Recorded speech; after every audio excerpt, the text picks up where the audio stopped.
21, 20, 19, 18, 17, 16, 15, 14, 13, 12, 11, 10, 9, 8, 7, 6, 5, 4, 3, 2, 1. Los geht's!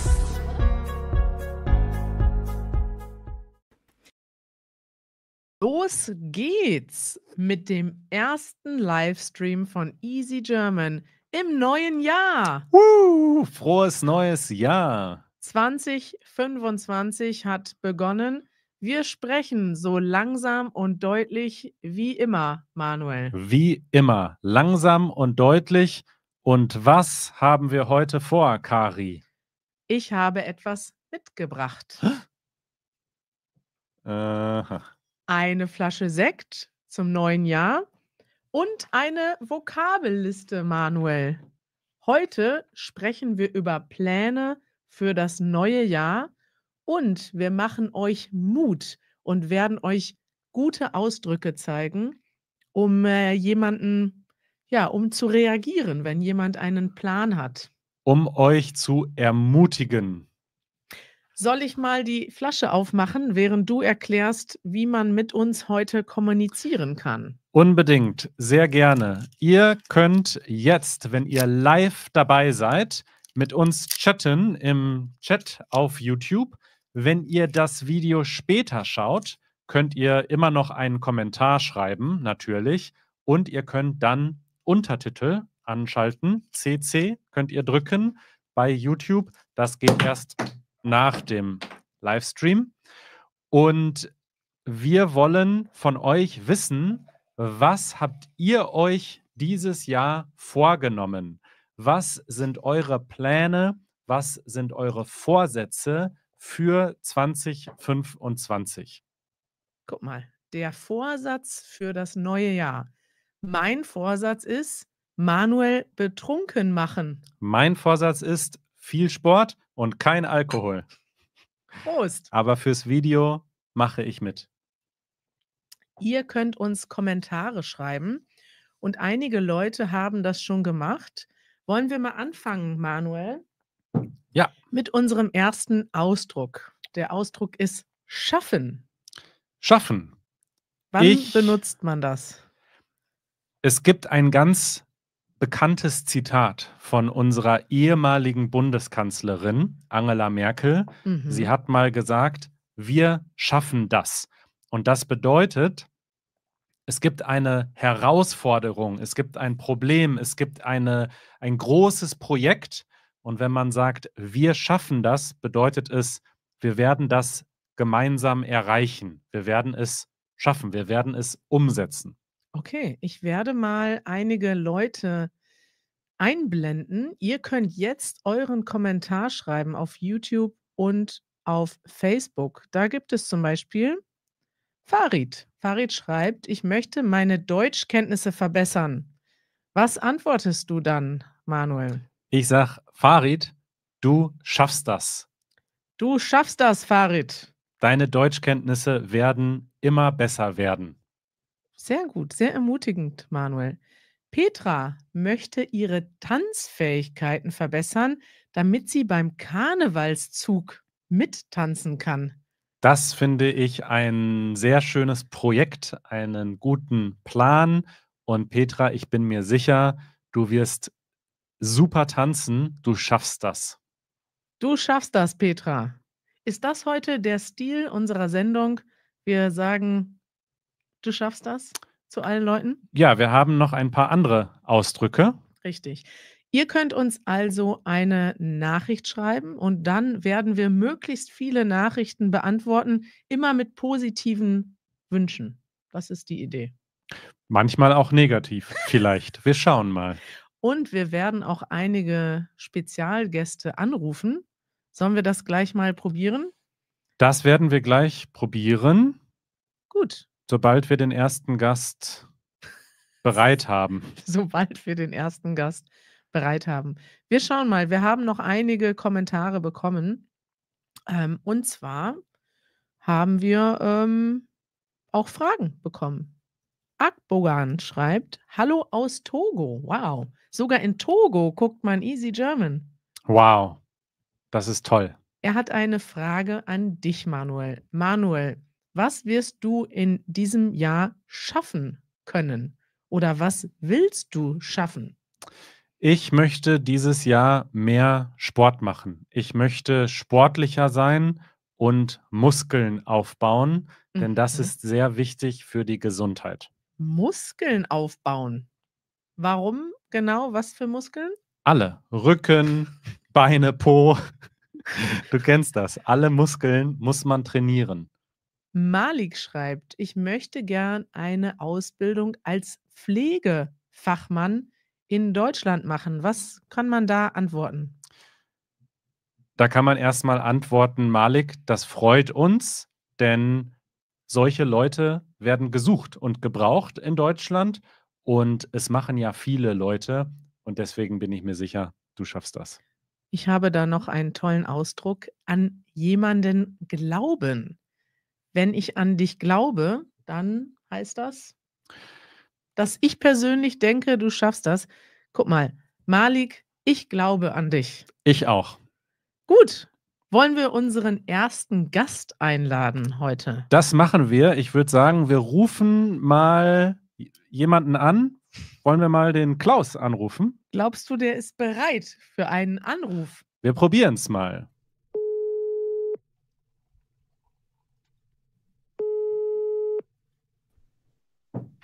Oh, da ist er ja.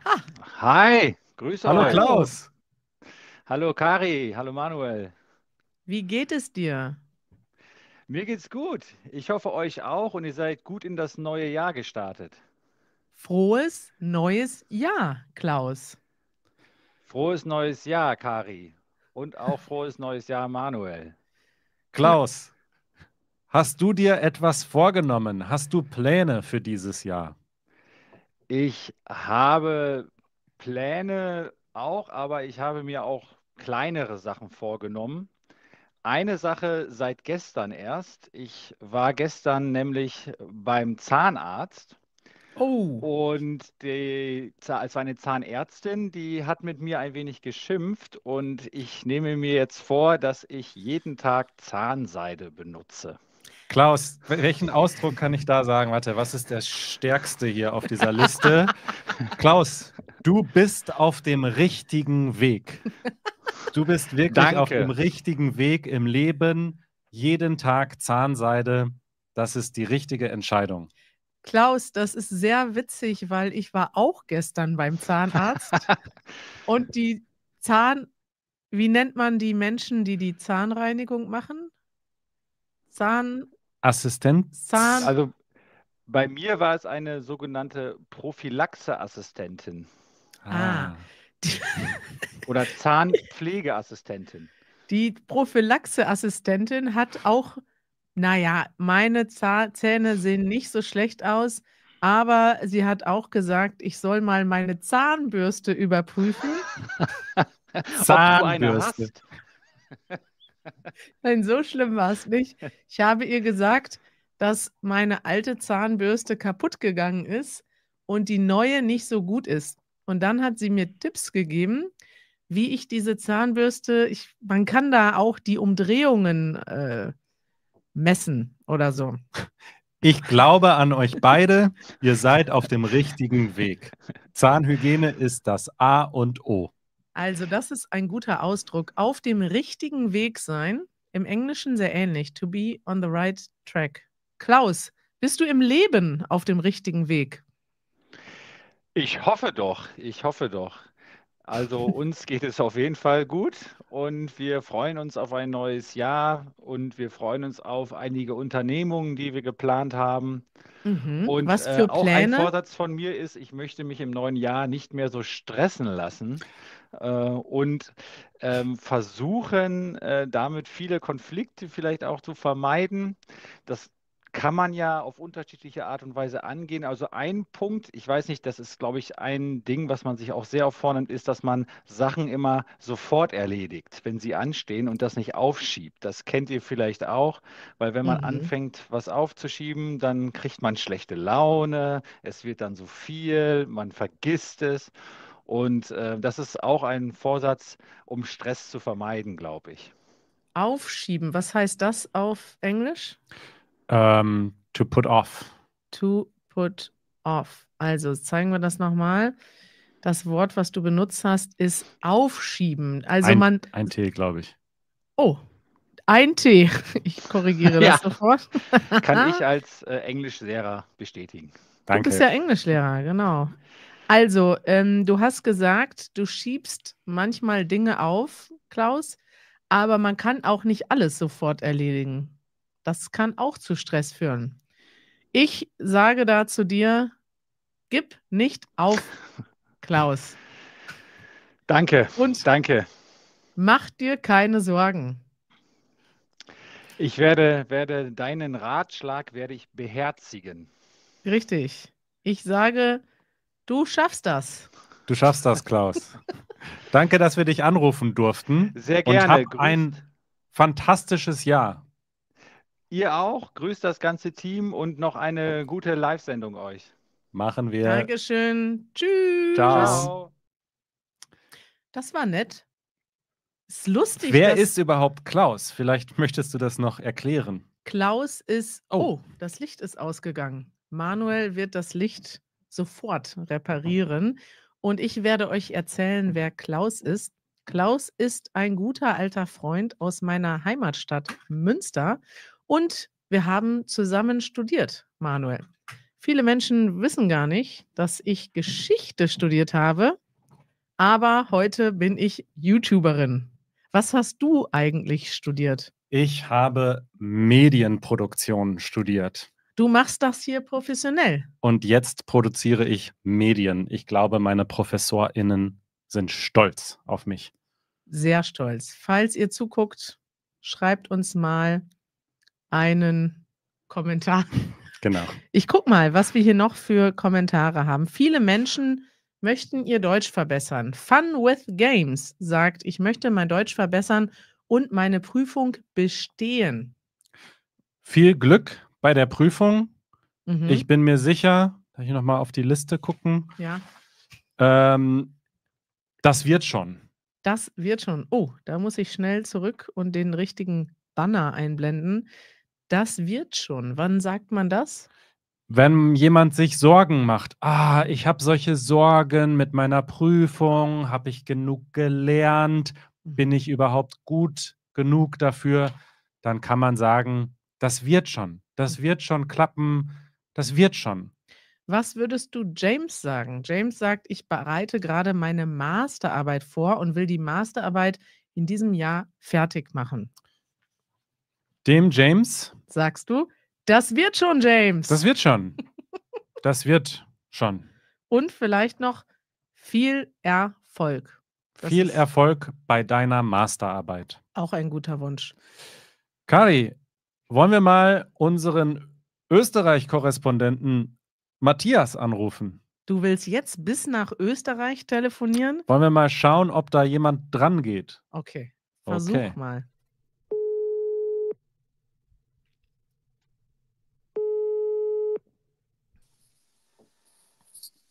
Habe Derge, liebe Leute. Hallo Matthias. Hallo. Ja, schön euch zu sehen. Prosit Neujahr. Prosit. Ups, jetzt hätte ich fast den Sekt in meinen Rechner gekippt. Da habt ihr Manuel, was zum Trinken dabei. Prost, liebe Leute. Prost. Prosit Neujahr. Prosit Neujahr. Matthias, denk dran, du musst langsam sprechen.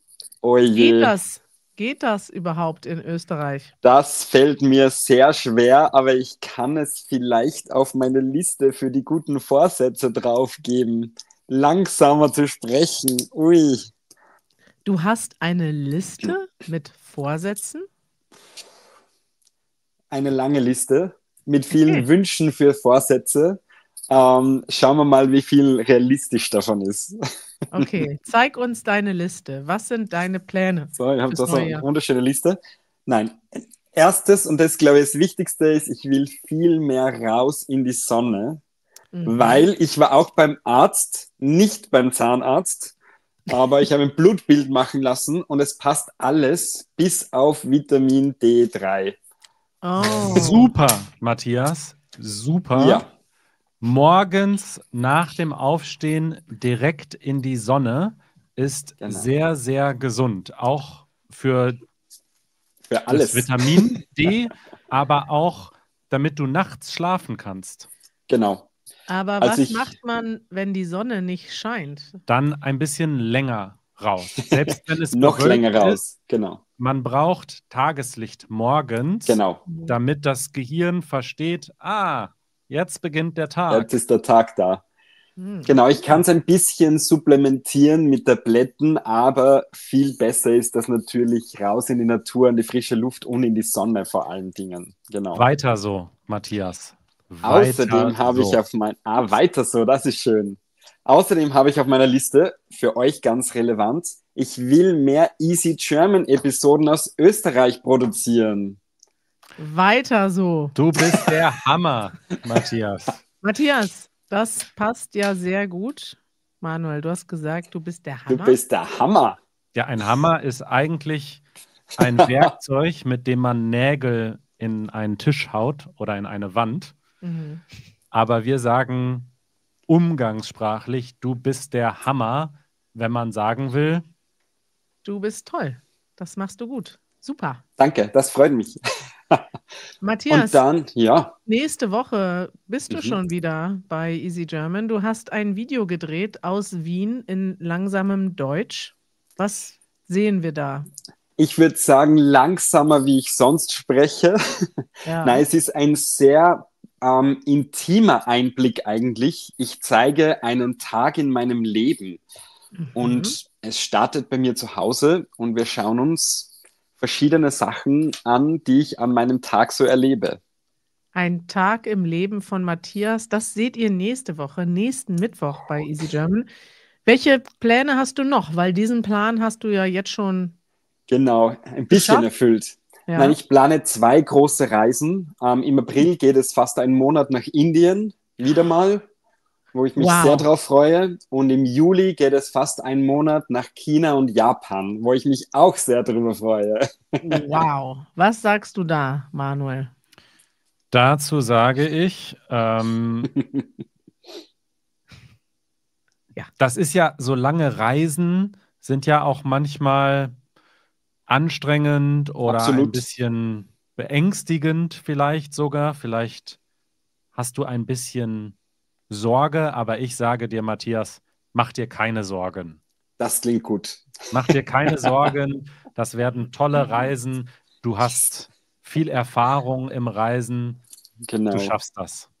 Wenn man dieses Wort, die Sorge, hört, was kann man noch sagen? Kann man sagen, keine Sorge? Nee, mach dir keine Sorgen.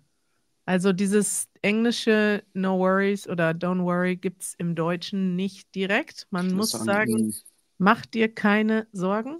Ja, man kann aber auch sagen, jemand ist sorgenfrei. Matthias ist, glaube ich, ein sorgenfreier Mensch. Er hat nicht viele Sorgen. Stimmt das? Das stimmt total.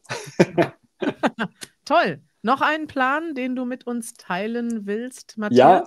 Ja, ich würde gern eine Ausbildung machen und ihr habt überhaupt keine Ahnung zu was und ihr werdet sicher überrascht sein, aber Ja. ich würde gern eine Saunameister-Ausbildung machen. Was bedeutet das? Eine Saunameister-Ausbildung. Okay. Das ist ja ein riesenlanges Wort. Ja, total. Ihr wart ja sogar schon bei mir zu Hause und ihr wisst, ich habe eine Sauna am Dach und ich möchte gerne lernen, wie man einen richtigen Aufguss macht und wie man mit dem Fächer richtig wedelt und Ja. dann eine tolle Aufguss-Experience für die Gäste, die man in der Sauna haben, macht. Genau. Also die Sauna ist ein Ort, in dem man schwitzt, indem es sehr warm wieder ist. Sehr warm ist. Der Meister ist der Experte, jemand, der sich gut auskennt, der es Genau. gelernt hat. Und die Ausbildung ist das Training. Du lernst es. Und dann bist du ein Saunameister. Ist Genau. Sauna auf Englisch auch Sauna, ja? Sauna, also ja, Sauna, genau. Meister, Ausbildung. Stark, Matthias. Stark. Du bist der Hammer. Viel Erfolg. Herzlichen Und- Dank. Weiter so. Gib nicht Weiter auf. so. Gib nicht auf, Matthias. Du schaffst das. Bis bald. Bis bald. Tschüss. Ciao. Das Ah. ist ja interessant. Eine Saunameisterausbildung. Das passt total zu Matthias. Ich möchte jetzt noch mal ein paar Kommentare lesen. Vielleicht habt ihr ja auch ein paar interessante Pläne für das neue Jahr. Und da werde ich mal reingucken, Manuel. Ja. So, Kieran sagt, neue Wohnung, habe Zukunftsängste, möchte gerne im Theater mitwirken. Was sagst du da? Zukunftsängste, das bedeutet, wenn man Angst vor der Zukunft hat, klappt alles, muss ich mir Sorgen machen, vielleicht wegen dem Geld, dem Beruf, der Arbeit, der Familie. Und ich sage, Kieran, halte durch. Oh. Halte durch. Halte durch. Es ist nicht immer alles einfach im Leben, aber halte durch und du wirst es schaffen. Du wirst es schaffen, das finde ich gut. Dann haben wir, was haben wir denn noch? Ich möchte mit mehr Leuten auf Deutsch sprechen, sagt Travel with Engineer. Finde ich auch gut. Viel Erfolg, das ist ein toller Plan. Jemand schreibt, jeden Tag für 10 bis 15 Minuten Deutsch lernen, 15 bis 30 Minuten Yoga machen und 15 Minuten tägliche Meditation. Manuel, ist das ein guter Plan? Das ist fantastisch, das ist gut für den Geist, für den Rücken und für deine Deutschkenntnisse. Übrigens, ihr beiden, sowohl du als auch Kieran, ihr könnt auch mit uns jeden Tag Deutsch lernen, wenn ihr ein Mitglied seid von Easy German. Wir haben verschiedene Levels und es gibt auch eine Conversation Membership. Da könnt ihr jeden Tag mit uns und unserem Team Deutsch sprechen üben und auch schreiben üben. Und das ist ein perfekter Weg, um jeden Tag sein Deutsch zu verbessern. Im Moment haben wir sogar eine 30-Day-Challenge. Jeden Tag gibt es eine kleine Aufgabe, damit ihr jeden Tag im Januar etwas macht. Und es ist erst vor 2 Tagen gestartet. Also ihr könnt perfekt immer noch mitmachen. Klickt einfach auf den Link und werdet ein Mitglied. Guck mal, kennst du noch Amagoya? Ja, klar. Sie sagt, ich möchte nach Berlin fliegen und wieder an einem Meetup teilnehmen. Das geht auch, Manuel, oder? Amagoya, der Name, der war das G spricht man anders aus, das ja. weiß ich noch.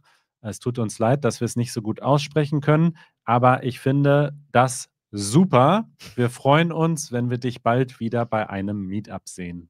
Okay, ich gucke mal weiter. Das finde ich super. Manisha schreibt, ich würde gerne eine Ausbildung als Krankenschwester in Deutschland machen. Manisha, das klappt bestimmt. Denn in Deutschland brauchen wir viele Krankenpflegerinnen und Krankenpfleger. Und ich glaube an dich, das klappt bestimmt. Hediye schreibt, ich möchte gerne anfangen, den Easy German Podcast zu hören. Das ist super. Du bist auf dem richtigen Weg. 2-mal in der Woche machen wir beide einen Podcast zum Hören, meistens ohne Video. Findet ihr in jeder Podcast-App. Und was kriegt man da so? Was gibt's da? Themen aus unserem Alltag, Ausdrücke zum Deutschlernen. Wir beantworten auch eure Fragen. Manchmal geht es auch um die aktuellen Nachrichten, was passiert in Deutschland und der Welt. Armin sagt, mein Vorsatz ist es, euch beide in Leipzig zu treffen. Sehr spezifisch. Kommen wir nach Leipzig? Ist das eine Einladung, Armin? Wie sollen wir das verstehen? Ja, also ich sag mal nicht, das klappt bestimmt, denn ich möchte hier nichts versprechen, aber ich sag mal dazu Ja, weiß ich nicht. Das sind alles solche Versprechen hier. Nee, Viel Glück viel, dabei. viel Glück, sagst du. Okay. Unser guter Freund Creighton sagt, mehr Spaß haben. Wir leben ja nur einmal, Leute. Creighton, weiter so. Da sagen wir doch, weiter so. Du bist auf dem richtigen Weg. Du bist auf dem richtigen Weg, Creighton.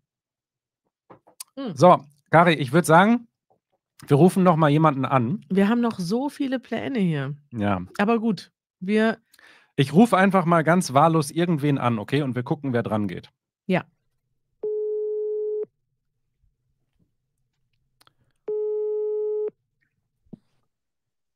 Ah, Hallo. Janusz. Das ist ja eine Überraschung, Janusz. Schön, euch zu sehen. Das freut mich. Dreh mal deine Kamera um. Sehr gut. Janusz, wo bist du gerade? Ich bin bei mir in meinem Zimmer. Ach, das ist toll. Da sage ich, halte durch. Und was sind deine Pläne dieses Jahr? Oh ja, ich habe tatsächlich ganz viele Pläne und ich habe mir ganz viel vorgenommen.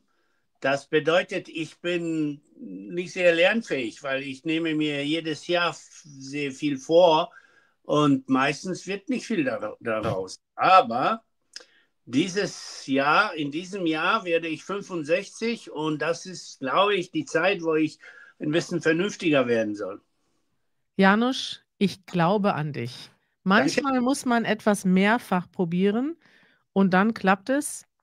Du möchtest vernünftiger werden. Kannst du ein Beispiel sagen? In welchem Bereich des Lebens möchtest du mehr Vernunft zeigen? Eine gute Frage. Es gibt einen Bereich und das ist Sport machen, jeden Tag Sport machen. Sehr wichtig in meinem Alter und mit meinem Übergewicht auch. Und ich habe meinen persönlichen Trainer jetzt. Und was dort passiert, ist Folgendes. Ich hätte auch alleine trainieren können, aber ich komme nicht dazu. Ich habe immer etwas Wichtiges als das. Und da ich jetzt aber einen persönlichen Trainer habe, ich habe einen Termin. Ich muss dahin. Also wir treffen uns am Zoom, aber ich muss aufstehen, Zoom anmachen und er ist da und schreit mich an. Das heißt, ich empfinde das als ein Zwang, ein nicht mal sehr angenehmer, manchmal unangenehmer Zwang. Richtig so gnadenlos, nein, jetzt trainierst du, zack. Also ich glaube, mit diesem System kannst du das hinkriegen. Mit diesem System wirst du es hinkriegen, mehr Sport zu machen. Das ist ein gutes System. Ich habe aber viele andere gute Vorsätze und ich freue mich auf dieses Jahr unglaublich. Hinkriegen ist ein sehr umgangssprachliches Wort, sehr colloquial. Das ist nicht so formell, aber man sagt das schon in einem informellen Kontext. Du kriegst das hin, ein trennbares Verb. Janusz, du kriegst das hin. Danke. Wir glauben an dich. Man kann auch sagen, hinbekommen. So ähnlich. Kriegen und bekommen sind ja auch Synonyme. Ja, ich kriege ein Geschenk, ich bekomme ein Geschenk. Aber wenn man sagt, hinkriegen, du kriegst das hin, dann bedeutet das im Grunde das Gleiche wie du schaffst das. Janusz, wir haben eine Frage an dich von Akbogan. Janusz, erzähl uns mal deinen gesamten Plan für 2025. In unter 60 Sekunden. Ich wollte gerade passieren, dass Kari und Manuel es gar nicht hören wollen. Und dann, jetzt erzähle ich dir alles. Also, viel Gesundheit in meinem Alter wichtig. Das heißt, weniger Alkohol, Diät, viele Arzttermine. Dann langsamer reden. Okay, dann mein Spanisch. Ich habe angefangen, Spanisch zu lernen. Natürlich mit Easy Spanisch, aber auch mit ChatGPT. Ich möchte es erzählen, auch wie ich das mache. Es ist voll faszinierend. Dann möchte ich auf einen von unseren Foren unseren Philosophenclub neu beleben. Da freue ich mich total. darauf. Und auch da benutzen wir jede Menge ChatGPT. ChatGPT hilft uns dabei, einfach etwas mehr Kondens zu bringen, etwas kürzere Texte, etwas deutlichere Texte. Es ist einfach fantastisch auf so vielen Ebenen. Und dann möchte ich in diesem Jahr viel bewusster reisen und cleverer reisen, mehr Freizeit am Reisen, mehr besser überlegte Ziele. Und dann möchte ich aber auch Ruhe finden. Ich Zwischendurch. Ja. Also ich sage nur, mehr aufräumen in meinem Leben, mein Zimmer aufräumen, aber auch meine Pläne, mein Leben aufräumen. Es ist interessant, denn Janusz und ich haben wirklich sehr ähnliche Pläne. Ich Ja? habe eigentlich auch diese Pläne und wie immer werden wir am Ende des Jahres im Podcast vergleichen, was wir geschafft haben. Das haben wir gerade gemacht. In den letzten 2 Episoden haben wir über unsere Pläne gesprochen. Wollen wir noch 3 oder 4 Kommentare zusammen beantworten und Ihnen was Gutes wünschen, ja? Okay, pass auf. Ich zeige immer den Kommentar und Chris kann im Background dann den richtigen Satz dazu einblenden. Wir fangen mal an mit Ramatullah. Ich möchte viel Sport machen. Dazu sage ich, halte durch. Es ist ja manchmal schwierig, wenn man sowas anfängt, dann im Anfang Januar macht man das noch, aber im Februar schon nicht mehr. Ja. Dann kommt eine neue Netflix-Serie und dann schaut man lieber die, statt joggen zu gehen abends. Ja. Deswegen sage ich, halte durch. Ein wunderschöner Plan von Deutsch Express. Ich möchte heiraten. Oh, was sagst du dazu, Kari? Dazu sagst du super. Super, einfach super. Weil wenn ich jetzt sage, du schaffst das. Ja, wir sagen viel Erfolg für eure Ehe. Viel Erfolg. Dann haben wir Chloe. Viel Erfolg. Chloe sagt, ich möchte es endlich schaffen, meine Doktorarbeit zu veröffentlichen. Endlich, das heißt, du hast das schon sehr lange daran gearbeitet und jetzt möchtest du das endlich schaffen. Was sagst du, Manuel? Das klappt bestimmt. Dieses Jahr klappt das bestimmt. Das klappt. Klappen heißt auch to work out. Ja, das klappt. Okay. Was haben wir denn noch? Ich gucke mal. Ja, hier gibt es sehr viele Leute, die ihren Abschluss machen möchten oder Deutsch lernen möchten. Und Barbara übrigens war heute auch beim Zahnarzt. Ist das nicht lustig? Du bist auf dem richtigen Weg. Guck mal, das ist interessant. Agnieszka sagt, hallo aus Basel. Mein Vorsatz für das neue Jahr ist, eine Schlafroutine einzuführen, damit ich endlich genug Schlaf bekomme. Das mache ich auch. Jeden Tag zur gleichen Zeit aufstehen und zur gleichen Zeit ins Bett und morgens, so wie Matthias das jetzt auch macht, an die Sonne. Hier ist noch ein Wunsch an uns. Ich bitte Easy German, während der Fahrradsternfahrt im Juni dieses Jahr einen Livestream zu machen. Sehr spezifisch, was ist die Fahrradsternfahrt? Das weiß ich selbst nicht so genau. Vielleicht meint er dieses Event, wie heißt das nochmal, wo ganz viele Leute gleichzeitig Fahrrad fahren in Berlin. Mass. Critical Mass. Ja. Vielleicht ist es was anderes. Es ist eine gute Idee. Wir schreiben es auf unsere Ideenliste. Ihr könnt uns immer Ideen schreiben, unten in den Kommentaren. Wir lesen alle Kommentare und schreiben uns diese Ideen auf. Kamal möchte Matthias in Indien treffen. Sag mir bitte, wann du nach Indien kommst. Ja, wie kann er Matthias kontaktieren? Das weiß ich nicht. Auf Instagram. Einfach Matthias auf Instagram schreiben. Gibt es nicht viele Matthiasse auf Instagram?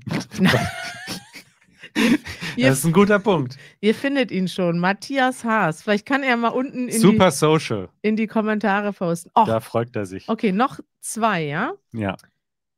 Ich möchte ein Kinderbuch schreiben. Nein, das muss der letzte Kommentar sein. Das ist der schönste. Okay. Ich sage dazu, Yves, wenn du so heißt, ich glaube an dich. Mhm. Viel Erfolg, du bist der Hammer.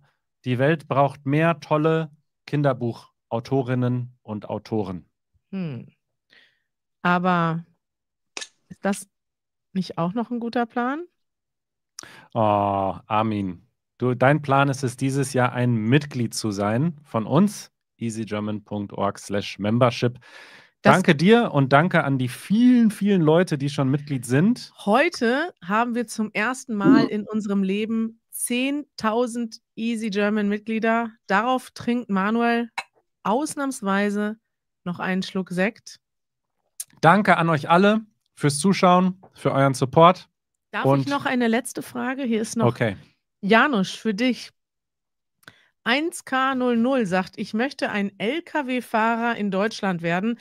Janusz, du warst LKW-Fahrer in Deutschland. Welchen Tipp hast du? Was möchtest du ihm sagen oder ihr?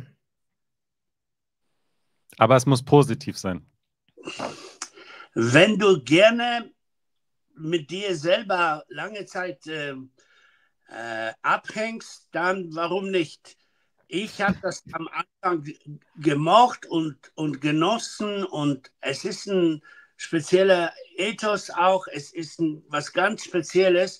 Ein Tipp, du musst während des Fahrens etwas Kreatives machen, damit du nicht das Gefühl bekommst, ich verliere meine Zeit. Es ist einfach eine herausgeworfene Zeit.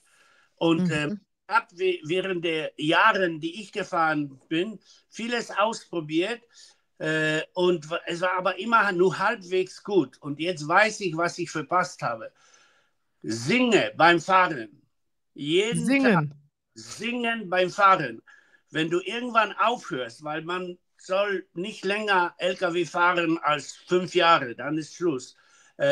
Bist du ein ausgebildeter Sänger. Du hast dort einen Platz dafür. Du hast dein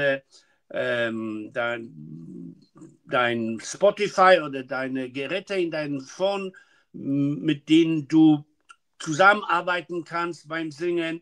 Die Fähigkeit zu singen ist zum Teil einfach die Ausbildung von dem wie heißt das, von dem Gerät hier, von deinem... Ja. Janusz, wir gleiten ein bisschen ab. Ich würde einfach sagen, das klappt bestimmt. Viel Erfolg. Noch ein kleiner Hinweis. Und wenn du schon LKW fährst, spare Geld, damit du danach auch tatsächlich etwas hast, wofür du sagen kannst, es hat sich gelohnt. Zum Beispiel für die Easy German Mitgliedschaft. Ihr könnt immer noch ein Mitglied werden. Das war ein guter Abschluss, oder? Vielen Dank, dass ihr dabei wart und bis bald. Wir haben uns sehr gefreut. Bis zum nächsten Mal und schreibt weiter eure Pläne in die Kommentare unter dieses Video. Tschüss. Tschüss.